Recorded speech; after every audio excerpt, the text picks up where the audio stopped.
नमस्कार दोस्तों, स्वागत है आप सबका भद्रा इस अकेडमी में। चलिए शुरुआत करते हैं आज का daily current affair of 25th of March 2022। The sources that has been taken for the news are various sources like Assam Tribune, The Hindu, The Indian Express, and different other standard newspaper and press information bureau as well. So let's start the topic, but before starting, let me remind you that the PDF link मैं नीचे description में डाल दूंगा, आप वहाँ से download कर सकते हैं. And if you at all want to take admissions in Bhodra IAS Academy, then you can directly contact onto this number for further information regarding the admission. चलिए, सबसे पहला जो आज न्यूज़ देख रहे हैं यह है इको सेंसिटिव जोन को लेकर. आसाम ट्रिब्यून में क्लियरली ये मेंशन आया हुआ था. एक्चुअली देखो क्या था ना, that eco sensitive zones include, I mean Kaziranga National Park जो है उसके इन एंड अराउंड सात एरियाज को इको सेंसिटिव जोन घोषित किया गया. नाउ सवाल यह होता है, इको सेंसिटिव जोन घोषित किन जगहों में किया जाता है. देखो क्या होता है ना, बहुत समय क्या होता है, वाइल्ड लाइफ सेंचुरीज होते हैं या फिर नेशनल पार्क्स होते हैं या फिर any sort of protected area होता है. सोचो यह इसका रीजन है, ठीक है, प्रोटेक्टेड एरिया का. अब क्या होता है ना, दैट इस प्रोटेक्टेड एरिया और फर्दर बाहर के बीच में जो एक बफर जोन तैयार किया जाता है, इस बफर जोन को कहा जाता है इको सेंसिटिव जोन. ये बफर जोन जो है अगेन वेरी करता रहता है, 10 किलोमीटर से थोड़ा ज़्यादा भी हो सकता है डिपेंडिंग अपॉन द सिचुएशन. मैं आपको बताऊंगा, डोंट वरी. तो ये किनके द्वारा नोटिफाई किया जाता है? नोटिफाई किया जाता है ministry of environment, forest and climate change. कहां पर? अराउंड द या तो प्रोटेक्टेड एरिया, या तो नेशनल पार्क, या तो वाइल्ड लाइफ सेंचुरी. क्लियर है, इसमें कोई कंफ्यूजन नहीं होना चाहिए. अच्छा, क्योंकि देखो ये रीजन है, सोचो ये नेशनल पार्क है, ठीक है. अब इसके चारों तरफ अगर या फिर कोई एक पर्टिकुलर रीजन में अगर इन्होंने आपका एक buffer zone that is eco sensitive zone घोषित कर दिया, इसका मतलब क्या, ये जो रीजन है यह एज ए एब्जॉर्बर काम कर रहा है ना जी, है ना, जिससे बाहर का इन्फ्लुएंस डायरेक्टली इस रीजन में ना पड़े, ठीक है. इसीलिए यह एक बीच का एब्जॉर्बर रीजन काम करता है. मतलब हम इसको ट्रांजिशन जोन भी बोल सकते हैं from the area of high protection, that is ये वाला रीजन क्या था, एरिया ऑफ हाई प्रोटेक्शन, और बाहर वाला रीजन जो है वह लेसर प्रोटेक्शन. इसके बीच का एक बफर जोन यह बनाता है हमारा इको सेंसिटिव जोन. क्लियर है? नाउ ध्यान दीजिएगा, इको सेंसिटिव जोन जो है ना, आपका इन्वायरमेंटल प्रोटेक्शन एक्ट 1986 में इसका वर्णन नहीं किया गया है. मतलब अगर आप इन्वायरमेंटल प्रोटेक्शन एक्ट देख लीजिए, देख लीजिएगा, कहीं पर नहीं लिखा हुआ इको सेंसिटिव जोन्स के बारे में, ठीक है. But wild life conservation strategy जो लाया गया था ना 2002 में, उसमें इको सेंसिटिव जोन के बारे में जिक्र किया गया था और उसमें बोला गया था कोई भी प्रोटेक्टेड एरिया अगर रहेगा उसके जो है ना अराउंड में 10 किलोमीटर एरिया तक का रीजन को हम लोग इको सेंसिटिव जोन घोषित कर सकते हैं. Moreover in the case where sensitive corridors are there, सोचो कुछ एक ऐसा रीजन है जो क्या काफी सेंसिटिव कॉरिडोर है या फिर इकोलॉजिकली बहुत ही ज्यादा इंपॉर्टेंट पैच है, तो वहां पर लेकिन ये 10 किलोमीटर का रेंज को और भी ज्यादा बढ़ाया भी जा सकता है. बियॉन्ड 10 किलोमीटर विड्थ भी वह रीजन हो सकता है, उस रीजन का इको सेंसिटिव जोन एरिया. ठीक है, क्लियर है. अब जो बहुत ही ज्यादा इंपॉर्टेंट है, and there is a huge probability that यहां से आपका डायरेक्टली क्वेश्चन पूछा जा सकता है, ठीक है, वो क्या है, एक्टिविटीज. किस किस टाइप के एक्टिविटीज अलाउ किए जाते हैं इको सेंसिटिव जोन्स में. देखो 3 टाइप ऑफ एक्टिविटीज होते हैं. एक होता है प्रोहिबिटेड एक्टिविटी, दूसरा होता है वैसे एक्टिविटी जिसको रेगुलेट किया जाता है, और तीसरा होता है परमिटेड जो कि आराम से किया जा सकता है. इस टाइप के एक्टिविटीज कहां पर, इको सेंसिटिव जोन्स में. इको सेंसिटिव जोन्स कौन हुए, कोई भी कंजर्वेशन एरिया के बाहर का जो भी नोटिफाई किया जाता है ना MOEFCC के द्वारा, यहाँ के 10 किलोमीटर रेंज का एरिया, वो हुआ इको सेंसिटिव. ठीक है, तो इस वाले जोन में ऐसे बहुत सारे एक्टिविटीज है जिसको प्रोहिबिट किया जाता है. इस वाले जोन में ऐसे बहुत सारे एक्टिविटीज है जिसको रेगुलेट किया जाता है. 100% प्रोहिबिट नहीं, रेगुलेट किया जाता है. और क्या कुछ ऐसे भी एक्टिविटी है जिसको परमिट किया जाता है. चलिए पहले देख लेते हैं प्रोहिबिशन वाला. एक तो कमर्शियल माइनिंग हम यहाँ पे नहीं कर सकते हैं, ठीक है. देखो ये सब कुछ नहीं है, ये अपने नोट कॉपी में लिखो, है ना. और क्या है ना, इसको धीरे धीरे आपको पढ़ते रहना है ना. इसका लॉजिक यही है, तभी आपको याद होगा. रट तो नहीं पाओगे, रटना इम्पॉसिबल चीज होता है ये सब, है ना. तो क्या होता है कमर्शियल माइनिंग. एक तो पहला तो कमर्शियल माइनिंग हो गया, आप नहीं कर सकते इस रीजन में, बिल्कुल ही नहीं कर सकते हैं, ठीक है. सॉ मिल्स नहीं बैठा सकते हैं. इंडस्ट्रीज जो क्या पोल्यूशन कॉज करती है, एयर वाटर एंड सॉइल और नॉइज पोल्यूशन, वो सब आप यहाँ पर नहीं सेटअप कर सकते हो, right. Major hydro electric project आप नहीं सेटअप कर सकते हो. ध्यान देना, यहाँ पे क्या बोला गया, मेजर, या फिर अगर माइनर अगर हो ना तो वो किया जा सकता है विद परमिशन. ऑफकोर्स वो चीज रेगुलेटेड में आ जाएगा, ठीक है, ऑटोमेटिक। बट अगर मेजर की बात करें तो ना ना ना, मेजर इज नॉट अलाउड, ठीक है। नेक्स्ट इज वुड का जो कमर्शियल यूटिलाइजेशन नहीं कर सकते हो आप। कमर्शियल देखो क्या है ना, अब यहां से वुड को तोड़कर अगर लोग अपने खाना वाना बना रहे, that is not commercial thing, right. अब सोचो अगर कमर्शियल यूटिलाइजेशन हो जाता है तो क्या करते हैं, दैट यहाँ के लोग जो है ना उसको इलीगली काटने स्टार्ट कर देते हैं वहाँ के पेड़ पौधों को, ठीक है। तो वो तो प्रॉब्लम हो जाता ना। तो इसीलिए कमर्शियल यूज ऑफ वुड को बिल्कुल बैन किया गया, क्योंकि इस रीजन्स में भी ऐसे ऐसे वुड्स होते हैं जो कि काफ़ी ज़्यादा कीमती वुड्स भी होते हैं, समझ रहे हो, इसीलिए भी। टूरिज्म एक्टिविटीज जैसे हॉट एयर बैलून, आप इसके ऊपर में भी हॉट एयर बैलून लेकर भी नहीं घूम कर सकते हो ओवर द नेशनल पार्क, है ना। डिस्चार्ज ऑफ एफ्लुएंट्स और any solid waste of production of hazardous substance, of course ये तो खैर बैन होगा ही, कॉमन सेंस सा बात है ना। आ जाता है वैसे एक्टिविटीज जिसको रेगुलेट किया जाता है। रेगुलेट है फेलिंग ऑफ ट्रीज, मतलब हाँ किया, अलाउ किया जा सकता है ट्री को काटना, but under certain circumstances only, ठीक है। देखो यहाँ पे कंफ्यूजन हो जाएगा, मैं इसलिए बोल रहा हूँ आपको, है ना। इसीलिए इन सब चीज़ों को थोड़ा बीच बीच में पढ़ते रहना, ठीक है, क्योंकि आपको लगेगा यार इको सेंसिटिव जोन है, वहाँ पर तो पेड़ पौधे को काट ही नहीं सकते, है ना, तो वो तो शायद प्रोहिबिटेड एक्टिविटीज़ में होगा। ना ना ना ना, उसको रेगुलेट किया जाता है ना, चाहिए तो। Next is establishment of hotels and resort. Of course यार टूरिज्म के लिए अगर होटल्स और रिजॉर्ट का एस्टेब्लिशमेंट किया जाए, बट उसमें भी कुछ कुछ पर्टिकुलर कंडीशंस होती हैं, उन कंडीशंस को मानना पड़ता है। Commercial use of natural water अगर करना हो तो हाँ, इसको रेगुलेटेड मैनर में जो है हम लोग commercial utilisation of natural water भी अलाउ करते हैं, ठीक है। देखो ये लेकिन बहुत इंपॉर्टेंट है, ट्रस्ट मी, यही क्वेश्चन अगर पूछा जाएगा ना यहीं से पूछा जाएगा, क्योंकि प्रोहिबिटेड एक्टिविटीज तो ईजी होता है, परमिटेड एक्टिविटीज भी अगर आप देखोगे ना अभी बहुत ईजी होगा, बट रेगुलेटेड एक्टिविटीज बहुत कंफ्यूजन क्रिएट करेगा, आपको लगेगा दैट ये सब जो है शायद प्रोहिबिटेड एक्टिविटीज में होगा, बट ऐसा नहीं है। देखो ना कमर्शियल यूज है ना, नाम से ही पता चलता है यार कमर्शियल यूज ऑफ, नहीं नहीं ये तो शायद नहीं होगा, ना ना बिल्कुल रेगुलेटेड एक्टिविटीज में ये है ना। Erection of electric cables, drastic change of agricultural system, बिल्कुल ये भी रेगुलेटेड यूज में। Drastic change of agriculture system जैसे बोलो तो, जैसे सोचो अगर अचानक से जीएम जेनेटिकली मॉडिफाइड क्रॉप हमें उगाना पड़े, ठीक है, तो अगेन वो तो ड्रास्टिक चेंज ही ना हुआ जी, हाँ वो रेगुलेट कर सकते हैं। दैट इज जैसे बहुत ज़्यादा हेवी टेक्नोलॉजी का इस्तेमाल कर रहे हैं हम लोग, जैसे स्प्रिंकलर इरिगेशन, इस टाइप से क्या हुआ, ये सब टेक्नोलॉजी का ही तो इस्तेमाल करना हुआ। Pesticides etcetera, widening of roads, हाँ जी हाँ, वाइडनिंग रोड बिल्कुल वाइडन कर सकते हो, but that is coming under the regulated activities, ठीक है। अब वैसे भी एक्टिविटीज़ होते हैं जो क्या परमिटेड होते हैं, क्या क्या है भैया, एक तो ऑनगोइंग एग्रीकल्चर या फिर horticulture practices, yes that is absolutely permitted.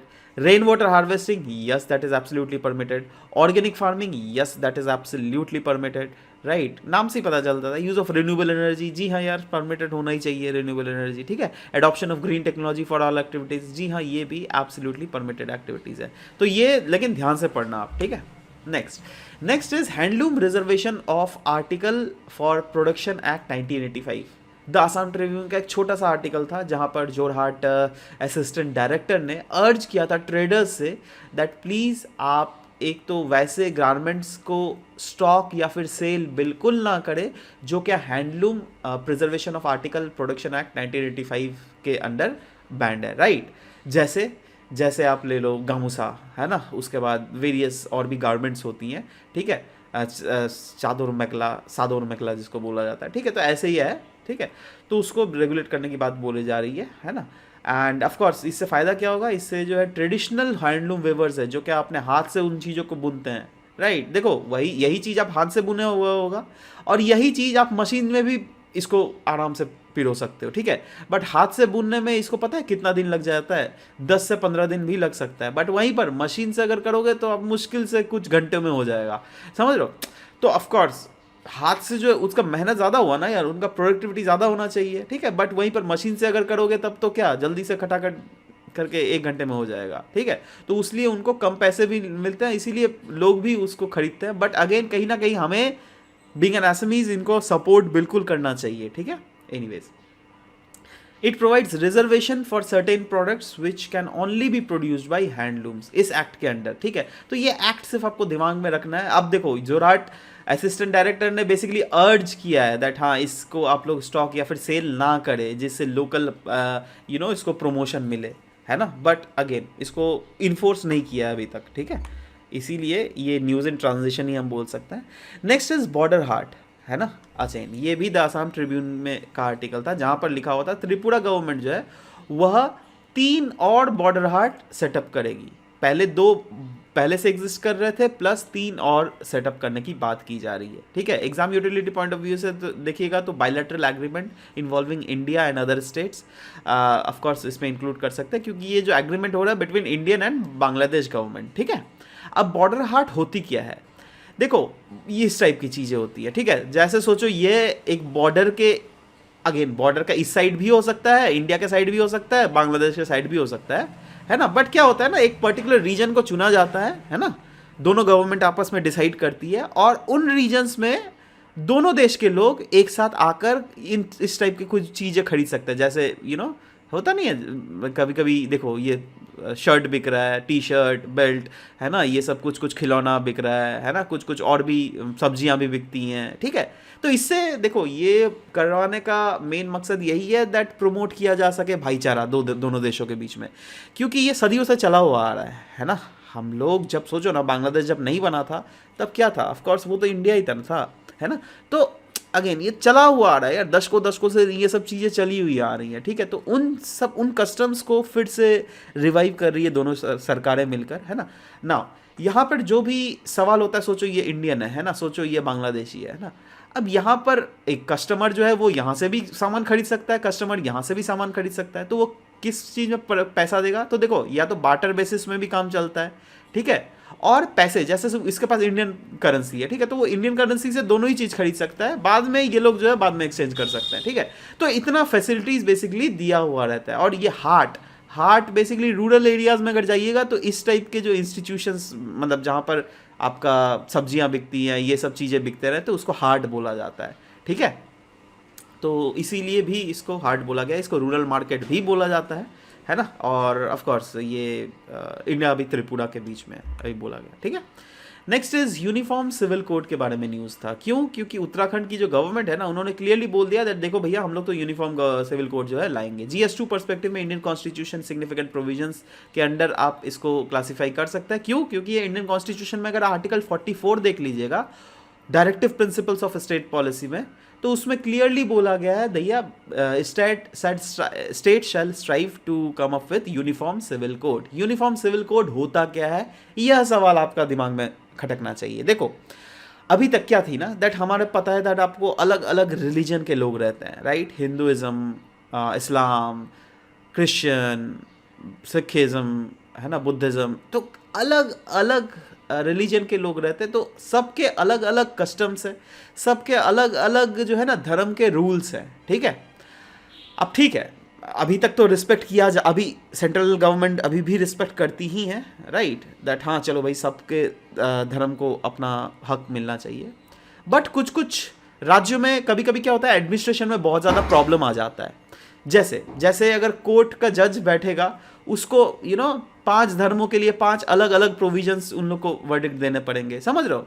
जैसे हिंदू के लिए क्या है ना, दैट से फॉर एग्जांपल एक अगर इनहेरिटेंस लॉ देख लीजिएगा, तो हिंदूज में क्या है दैट आप अगर बेटा हो या बेटी हो, आपको आपके पेरेंट्स का इक्वल जो जायदाद है वो मिलेगा, ठीक है। 50% जायदाद आपको मिलेगा। अगर आप बेटी हो, मतलब जितने भी बच्चे हो, सोचो 4 अगर बच्चे हो तो 25%, ठीक है। बट वहीं पर जैसे कोई दूसरा रिलीजन ले लो, जैसे मुस्लिम, राइट, मुस्लिम में लेकिन वैसे नहीं है। मुस्लिम में है ना बायस है यहाँ पर, वहाँ बायस क्या है, लड़कों को ज़्यादा मिलेगा और लड़कियों को बहुत कम मिलेगा, ठीक है। तो यह प्रॉब्लम के कारण है ना बेसिकली यूनिफॉर्म सिविल कोड लाने की बात की जा रही है, जिससे इस टाइप का जो अलग अलग धर्मों में अलग अलग रूल्स बने हुए हैं ना, वो रूल्स ना बने और सिंपली जो लॉ ऑफ लैंड है, जो एक ही कानून रहेगा हर एक धर्मों के लिए, ठीक है। इससे फायदा क्या होगा, इससे जो वल्नरेबल सेक्शंस ऑफ सोसाइटीज होंगी ना, उनको कोई प्रॉब्लम नहीं होगा। वल्नरेबल सेक्शंस होते कौन है, of course religious minorities, womens, ठीक है। तो इन लोग जो है कहीं ना कहीं अभी जो इन लोग को प्रॉब्लम फेस करनी पड़ रही है सोसाइटी में, वो नहीं करनी पड़ेगी। लॉ सिंप्लीफाई हो जाएगा। इतना ज़्यादा जो कॉम्प्लेक्स लॉज है regarding marriage ceremony, inheritance, succession, adoptions, ठीक है, वो सारे जो है को एक ही लॉ के अंडर आ जाएंगे। ठीक है, मतलब कहीं ना कहीं गवर्नेंस स्ट्रक्चर जो है वो ईजी हो जाएगा। ये जो हम लोग बोलते हैं ना that minimum government maximum governance, है ना, उस इश्यू को कहीं ना कहीं ये सेटिस्फाई कर रहा है। Next is it will lead to adherence of ideals of secularism. जी हाँ दोस्तों, सेक्युलरिज्म होता क्या है? ये एक ऑब्जेक्टिव है जो क्या हमारे प्रियम्बल में क्लियरली एनश्राइंड है। ठीक है, तो उसी आइडियलिज्म के तहत जो है अगेन आर्टिकल 44 भी है। नेक्स्ट इज जेंडर जस्टिस, तो होगा ही ऑफकोर्स, जैसे मैंने बोला ना वो वाला दैट लड़कियों को राइट्स उतना नहीं मिलता है जितना लड़कों को मिलता है। तो जब यूनिफॉर्म सिविल कोड आ जाएगा तो सबका राइट जो है वह इक्वल हो जाएगा। ठीक है, नेक्स्ट इज डस्टलिक एक्सरसाइज। नाउ ये डस्टलिक एक्सरसाइज जो है दोस्तों, ये एक जॉइंट ट्रेनिंग एक्सरसाइज है। किन के बीच में? इंडिया और उज्बेकिस्तान। अब देखो यहां पर आप क्लियरली देख पा रहे हो, यह है इंडिया, ठीक है, पाकिस्तान, अफगानिस्तान, यहां पे देखो उज्बेकिस्तान। ठीक है, अब ये क्या है? ये कजाकिस्तान है। ठीक है, सो यहां पर आपको देखना पड़ेगा दैट कौन सा कंट्री, क्योंकि यहां पर जो सेंट्रल एशियन कंट्रीज है ना वो थोड़ा आपको कंफ्यूजन क्रिएट कर देती है दैट सेंट्रल एशियन कंट्रीज है कौन कौन। कजाकिस्तान है, उज्बेकिस्तान, तुर्कमेनिस्तान, ताजिकिस्तान, कायरिगिस्तान, है ना।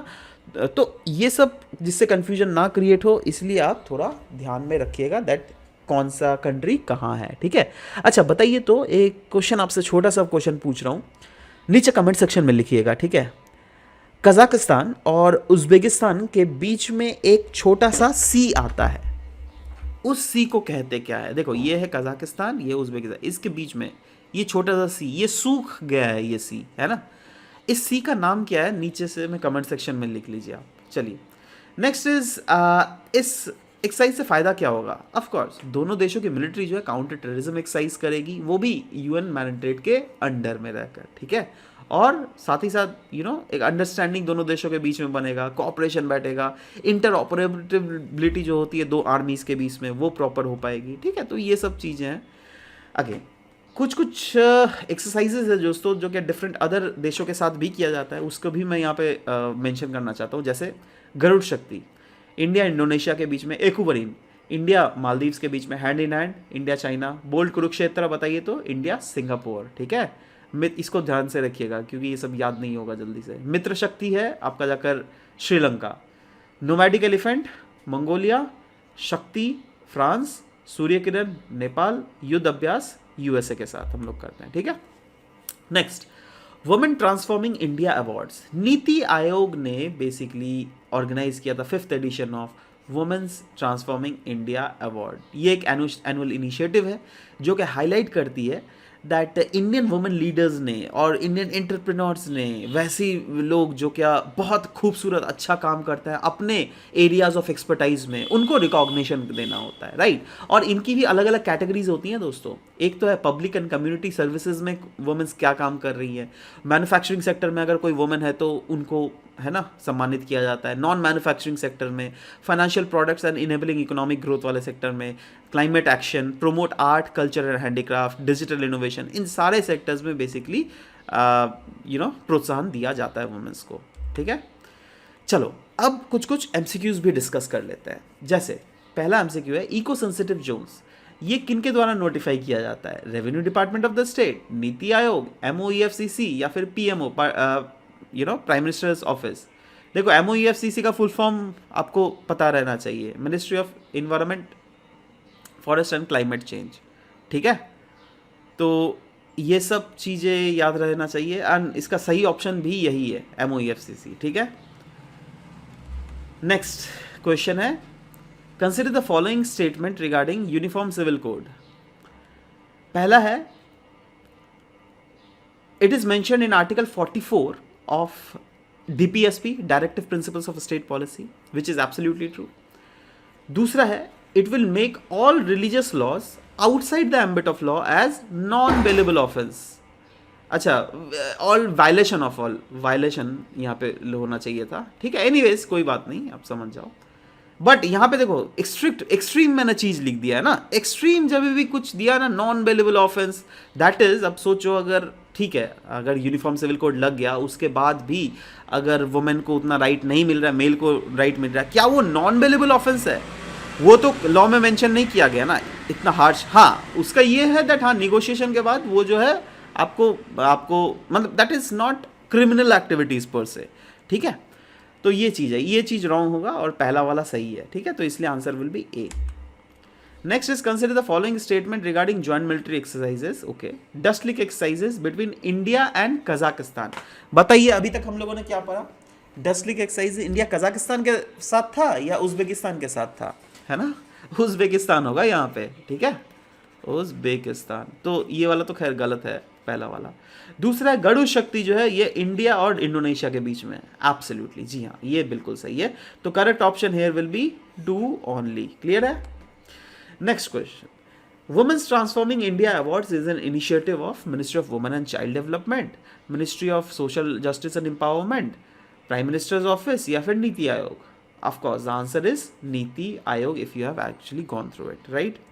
नाउ एक आर्टिकल दिया गया था दोस्तों हिंदू में, तो उस आर्टिकल के बेसिस पे हम लोगों ने ये मेंस का क्वेश्चन भी आपके सामने फॉर्म करके रखा है आज, ठीक है, जिसका ऑफ कोर्स सैम्पल आंसर आपको प्रोवाइड किया ही जाएगा और इसका डाउनलोडिंग लिंक जो है पीडीएफ का वो नीचे मैं अटैच कर दूंगा, ठीक है। Make sure to download it from there. Anyways question क्या पूछा गया? क्वेश्चन पूछा गया despite the foreign policy goals are taking them in different direction, them मतलब इंडिया और रशिया की बात की जा रही है, ठीक है।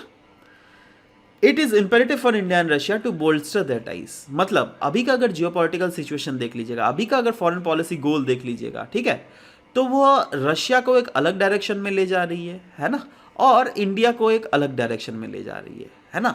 इसी संदर्भ में बोला गया है दैट इंडिया और रशिया को जो है अपने टाइज के ऊपर ज़्यादा फोकस करने की ज़रूरत है, ठीक है। इस चीज़ को आप डिस्कस करो। देखो स्टार्टिंग कैसे करोगे? स्टार्टिंग को आपको लिखना पड़ेगा दैट ओवरऑल हो क्या रहा है अभी दुनिया में, ठीक है। अभी जो इंडिया और रशिया को हम लोग दूर जो जा रहे हैं वो क्यों जा रहे हैं उसका फैक्ट आपको लिखना पड़ेगा स्टार्टिंग में। जैसे हम लोगों ने देखो ये अगेन स्टार्टिंग करने का सबका अपना अपना ट्रिक होता है। अगर आपके पास भी अगर कुछ इंट्रोडक्शन है आप नीचे कमेंट सेक्शन में लिखोगे ना, मैं उसको रिव्यू करूंगा, I promise you that, right.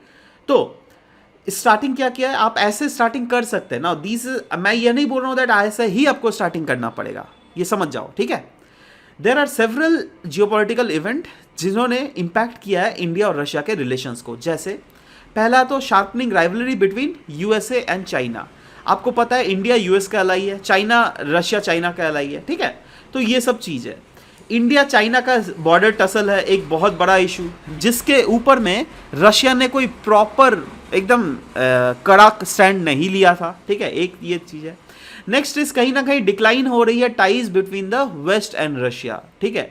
अब इंडिया वेस्टर्न कंट्रीज के साथ बहुत अच्छा अलाइड है, रशिया हमारा ऑल वेदर फ्रेंड है, तो हम किसके पास जाए? हमारे लिए तो इधर कुआं उधर खाई हो गया ना, समझ लो बात। तो इसीलिए मतलब ये चेंजिंग पॉलिटिकल सिनारियो को लेकर जो है रशिया इज अनडाउटेडली हमारे इंडिया के फॉरेन पॉलिसी के लिए तो एक बहुत ही इंपॉर्टेंट की पिलर है। And Russia has been long standing and time tested partner of India as well. तो सवाल यह होता है दैट इंडिया के लिए रशिया कैसे इंपॉर्टेंस है। देखो सबसे पहला तो चाइना को बैलेंस करने के लिए हमारे को रशिया के साथ मिलकर रहना ही पड़ेगा, ठीक है। जैसे आप देखो बीच बीच में क्या करती है ना, जैसे रशिया ने ट्राइलेटरल एक मीटिंग ऑर्गेनाइज करवा दिया था बिटवीन रशिया चाइना इंडिया। अब इससे क्या होगा दैट चाइना इंडिया का जानी दुश्मन है ना, अब बीच में किसी को तो मीडिएट करना चाहिए ना जी। अब अगर वेस्टर्न कंट्रीज आएगी तो चाइना नाराज हो जाएगी, ठीक है। तो इसीलिए अब रशिया अगर बीच में मीडिएट करने आएगा तो इंडिया भी खुश चाइना भी खुश, समझ लो। तो ये चीज़ है। Next is emerging new sector of economic engagement. Of course Russia के साथ अगर देख लीजिएगा हमारा वेपन्स का एक्सचेंज बहुत ही सॉलिड है। हाइड्रोकार्बन्स है ना, रशिया इतना ज़्यादा रिच है हाइड्रोकार्बन्स में, जो कि आने वाले समय में बाई चांस अगर आपका सऊदी कंट्रीज अगर हमें नहीं भी हेल्प करे तो at least there will be Russia to help us, right. Nuclear energy के सेक्टर में हम लोग रशिया के साथ अच्छे से कोऑर्डिनेट कर सकते हैं, right. Next is combating terrorism. There is a comprehensive convention on international terrorism, और वो इंडिया क्या चाहती है दैट दुनिया भर में वो लागू हो, राइट। अभी यूएसए ये नहीं चाहती है। क्यों? क्योंकि यूएसए अगर अगर comprehensive convention on international terrorism आ जाए ना, तो यूएसए भी कल्प्रिट इसमें हो जाएगी। ठीक है, क्योंकि यूएसए का भी ऐसे ऐसे एक्टिविटीज़ है ना जो टेररिज्म से तो बिल्कुल कम नहीं है ना। आप खुद सोचो ना, इराक को जाकर इन्वेजन खुद अपने मन से कर लेना, वो क्या है यार, है ना। These are not good, right. So anyways, combating terrorism भी एक फैक्टर है यहाँ पर। डिफेंस रिलेशंस अगर देख लीजिएगा, 65% ऑफ हमारा आर्म इक्विपमेंट जो है वो हम लोग रशिया का ओरिजिन का है। ठीक है, अब सोचो अगर हम लोग पंगा ले ले रशिया के साथ, तो हमारे को स्पेयर पार्ट्स देगा तो कौन देगा? ठीक है, लिया ही नहीं जा सकता, खत्म बात, हो ही नहीं सकता। ठीक है, नेक्स्ट इज डिप्लोमेटिक टाइज भी अगर देख लोगे, वो भी उस सेक्टर में भी रशिया ने हमारे को बहुत हेल्प किया है। हम और रशिया एक साथ बहुत सारे फोरम्स में, जैसे ब्रिक्स ले लो, शंघाई कॉपरेशन ऑर्गेनाइजेशन ले लो, यूनाइटेड नेशन सिक्योरिटी काउंसिल में रशिया हमारे को इतना ज़्यादा मदद करता है। कभी भी अगर इंडिया के अगेंस्ट कुछ भी चीज़ें आती हैं तो वो रशिया उसको वीटो कर देता है।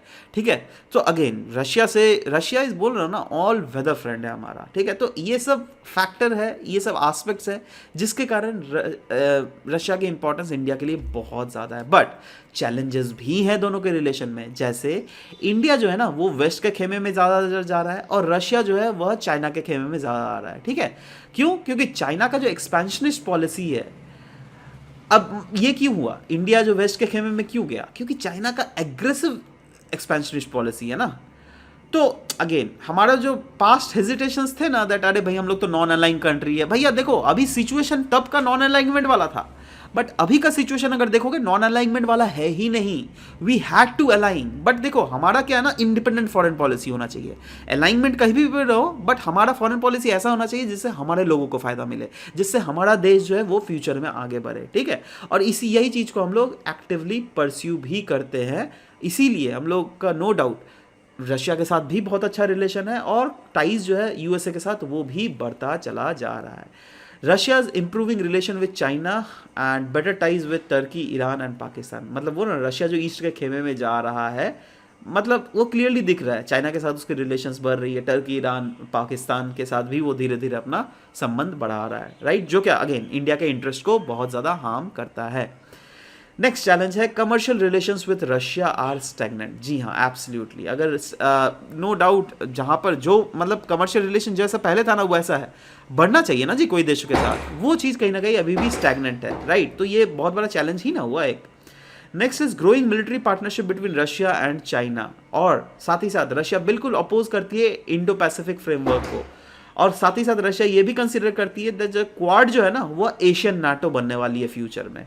ठीक है, और बिल्कुल कोई नहीं चाहेगा दैट इस टाइप का मिलिट्री अलायंस हो, क्योंकि आप खुद सोचिए मिलिट्री अलायंस अगर हो गया है ना, सोचो एक क्वाड बन गया हमारा, ठीक है, मैंने क्वाड जो है एक नाटो टाइप का बन गया है ना, और बोल दिया दैट कोई भी देश में अटैक हम लोग पूरा देश में अटैक मानेंगे, है ना।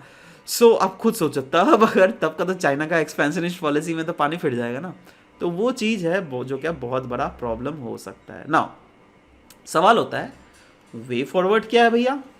देखो वो फॉरवर्ड में आप यही बोल सकते हो दैट इंडिया रशिया का जो रिलेशनशिप है अभी के फेज में बहुत इंटरेस्टिंग फेज से गुजर रहा है अनडाउटेडली, बट जो भी बायलैटरल चैलेंजेस एग्जिस्ट कर रही है दोनों देश के बीच में वो हमें ओवरकम तो करना ही चाहिए, बट साथ ही साथ जो ट्रेड और इन्वेस्टमेंट टाइज जो क्या कहीं ना कहीं स्टैग्नेंट है ना, उसको हमें अपवर्डिंग ट्रेंड में लाना ही पड़ेगा, राइट। और यही नहीं, रशिया के जो बड़े बड़े इन्वेस्टर्स हैं उनको हम लोग बुलाना पड़ेगा, क्योंकि इंडिया में इन्वेस्ट करो भाई, पधारो इंडिया। इंडिया एक ऐसा इकोनॉमी है जो फ्यूचर में बूम ही करने वाली है। एटलीस्ट 2100 AD तक तो हमारा ही बोलबाला दुनिया में रहने वाला है, ठीक है। तो इसीलिए इन कंट्रीज़ को हमें बुलाना पड़ेगा, कहीं ना कहीं ज़्यादा से ज़्यादा इन्वेस्टमेंट लेना पड़ेंगे, है ना। तो ये सब चीज़ें आप ऑप्टिमिस्टिक टोन में खैर इसको कंक्लूड कर सकते हो, ठीक है। आशा करता हूँ चीज़ों को आपको समझ में आई होंगी। This was all about the discussion that we had for this very session. मिलते हैं नेक्स्ट क्लास में। Till then bye bye, take care, and guys don't forget to download the PDF from the description link below. Chalo, bye bye, take care.